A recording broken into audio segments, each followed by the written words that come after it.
Historia de la ciencia del suelo. En el siglo XVIII ocurrió en Europa una gran erupción del desarrollo científico y apareció una escuela en Alemania sobre las bases proporcionales de la geología para estudiar, definir e inventariar los suelos.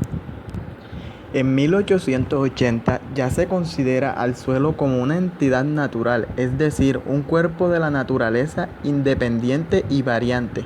Se le precisa como un ente complejo, estructurado y dotado de regímenes cíclicos, diarios, mensuales y anuales, que evolucionan en el curso del tiempo y cuyos caracteres están en relación con los factores de diferenciación, rocas, clima, topografía, seres vivos y edad.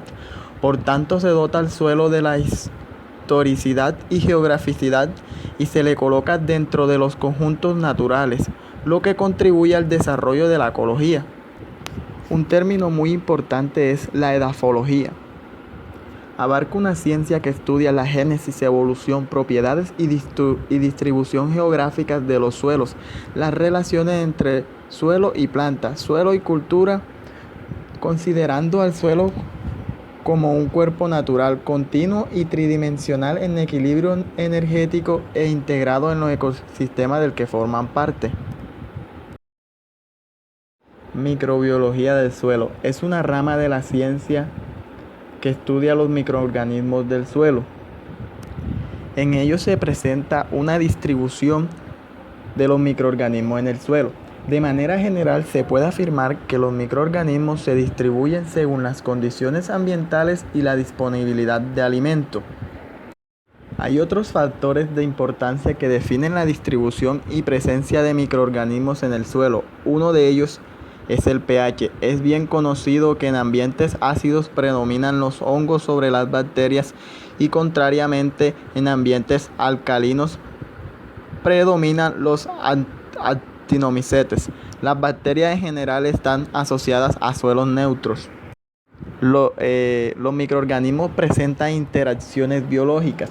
Los microorganismos del suelo no actúan de manera aislada, sino que establecen relaciones tróficas y ambientales con el resto de la vida del suelo, desde un punto de vista ecológico. Las interacciones pueden ser de carácter positivo, sinergismos, o negativos, antagonismos, según si los componentes de la relación se benefician o perjudican mutuamente. El sinergismo está comprendido por el comensalismo, mutualismo y simbiosis, y el antagonismo está conformado por competencia, amensalismo, parasitismo y predación. La microflora del suelo hace referencia a los microorganismos con un ancho menor a 0.1 milímetros. En este grupo se encuentran las bacterias, hongos, algas. Su presencia es fundamental en la formación del suelo, pues ayudan con la transformación de la materia orgánica.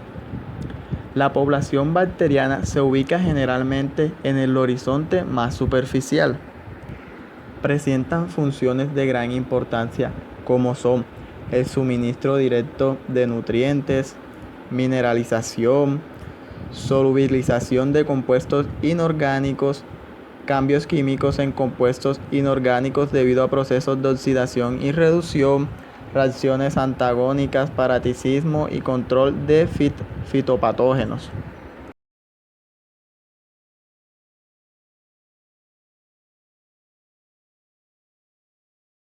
Aunque son numerosas, debido a su pequeño tamaño, solo presentan menos de la mitad de la biomasa microbiana total.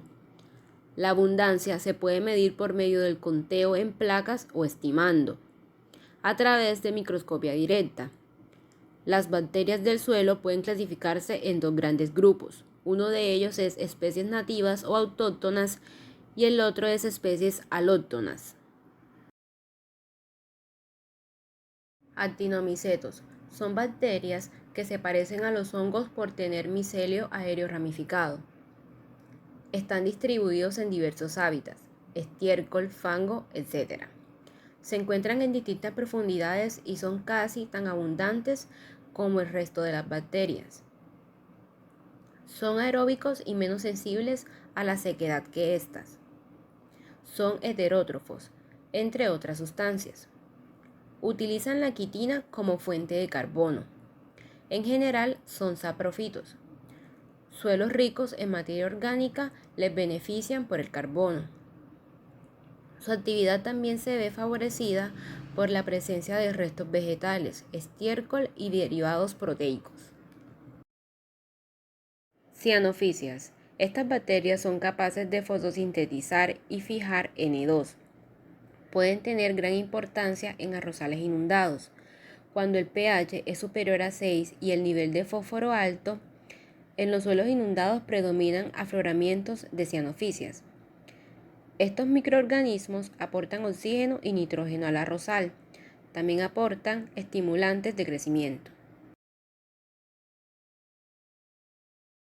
A continuación les hablaré sobre las algas, las cuales usan la luz como fuente de energía. También toman el CO2 del aire y obtienen agua y minerales del suelo. Algunas de estas algas están adaptadas a la vida a mayor profundidad y son heterótrofas o autotótrofas facultativas. Esto quiere decir que pueden metabolizar una variedad de hidratos de carbono, como lo son el almidón, la sacarosa, la glucosa y entre otros más.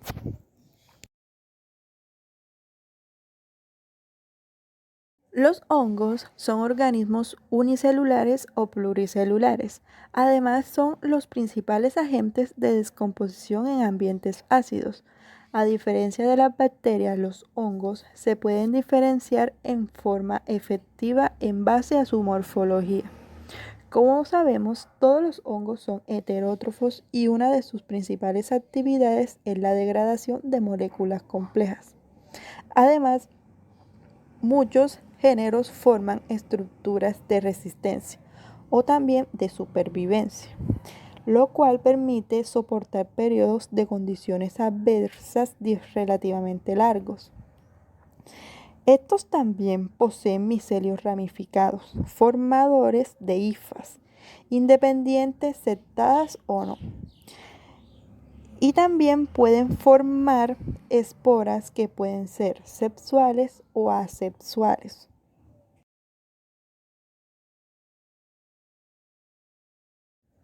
Ahora les hablaré un poco sobre los virus, los cuales son pequeños agentes infecciosos que dependen de las células vivas de otros organismos para su replicación.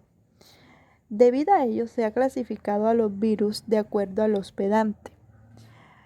Por ello existe un grupo de virus parásitos de plantas como son los fitopatógenos. Entre estos últimos se pueden citar los bacteriófagos, actinófagos y otros que parasitan hongos, levaduras, algas y protozoarios. El grupo más estudiado de los virus que parasitan a los habitantes del suelo es el de los bacteriófagos. Morfológicamente presentan por lo general estructuras semejantes a una cabeza y una cola. Luego de la entrada del bacteriófago a la célula y de su posterior reproducción, en su interior ocurre la llamada lisis.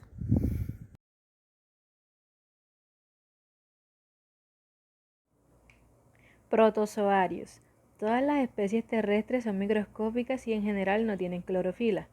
Algunos son fotosintéticos emparentados con las algas.